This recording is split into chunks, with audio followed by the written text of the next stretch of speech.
nanalo ka sa presko ng Paano Ba Ang Puso Ko. Kaya, G, mataw ka na. Paano ang puso ko kung wala ka? Yan ang theme song ng biggest hit for 1997. Mapapanood natin ang love triangle ni Rico Yan, Judy Ann Santos at Wally de Guzman. Ngayon naman, kasika nila ang mga press. Pero sila naman ang sikahin natin. Tara! Riga, Riga!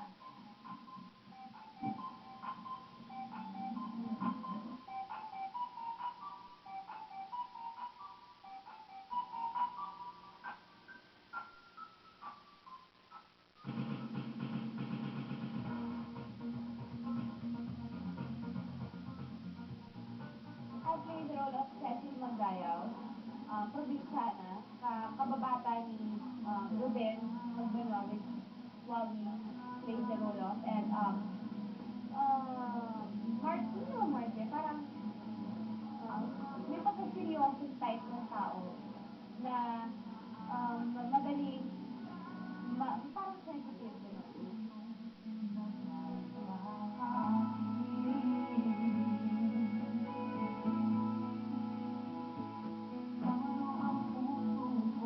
Ako si Jason Delgado. Ako yung, kumbaga, isang guy, pinsan ni Ruben Magbanwa, being portrayed by Wally de Guzman. Magpinsan kami, siya yung probinsyano na kababata ni Giselle Santos. And babay kong Gary State na para makita ko yung pinsan ko. The process makikilala ko si Cecil at magkaka-develop ang ano.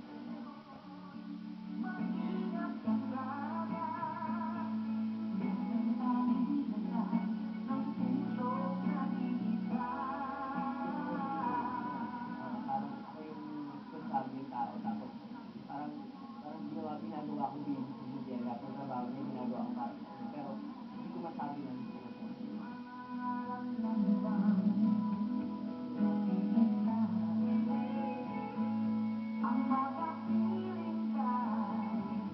One of the best sa asawa ko.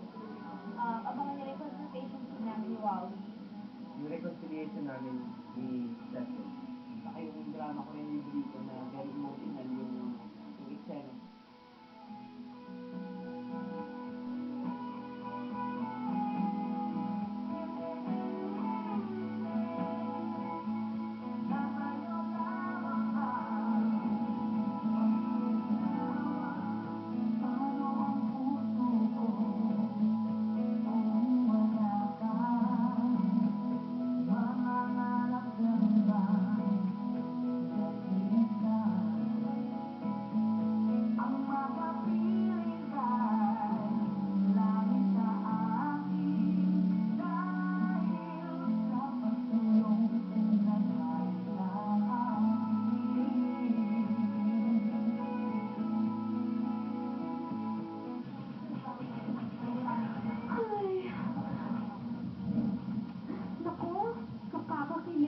Napakainit ng love triangle ni Judy Ann Santos, Rico Yan at Wally de Guzman.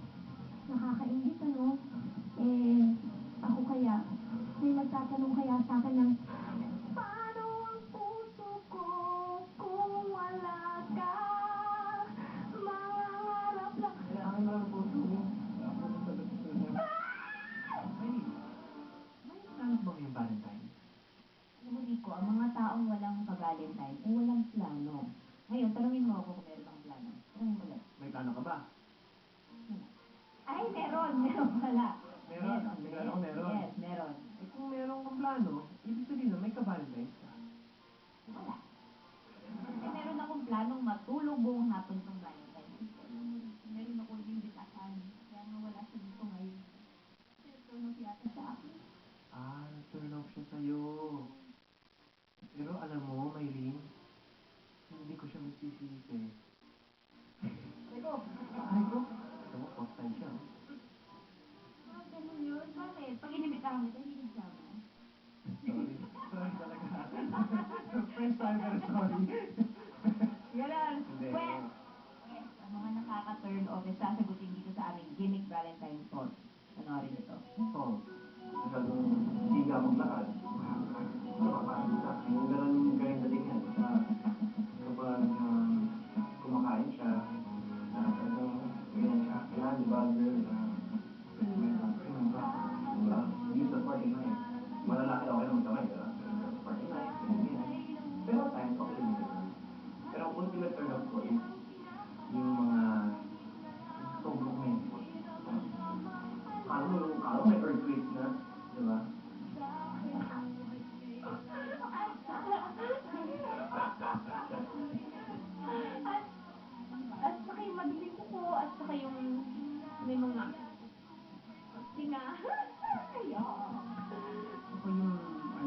masakit sa katawan eh. So, pag nakita ko yung mga kuko or madumi yung tenga, yung mga ganun na nakikita ko sa babae, yung mga nakaka-turn off. Siyempre, mabaho. kahit naman sino eh, pag yung guy medyo iba yata ang odor, parang yata type ng ganun. Pero, isa pa, ayoko yung mayabang. Yung feeling masyadong siya ang pinaka-gwapo, ayoko ng ganun. Tapos ayoko rin yung masyado na lang niya. Ikaw na magsa-start ng conversation, ayoko rin naman ganun. No. Ako sa babaeng aggressive. Ayoko. Kasi gusto ko, ako hindi pa ako.